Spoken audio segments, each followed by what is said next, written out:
Welcome back to another tutorial, guys.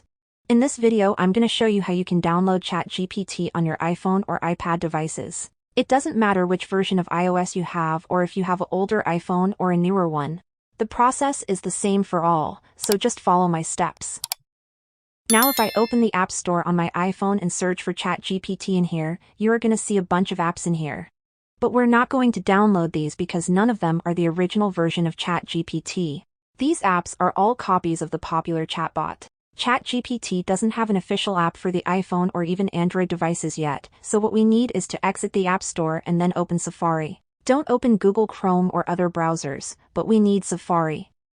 Now in Safari, open the official ChatGPT website.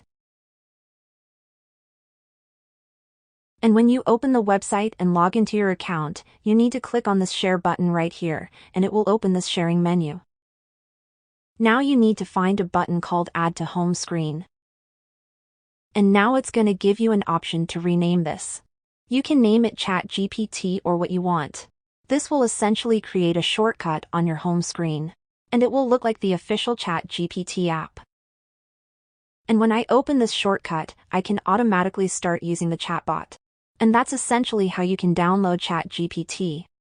If you found this video helpful, then leave a comment down below. It would help the channel a lot. Thanks for watching and see you soon.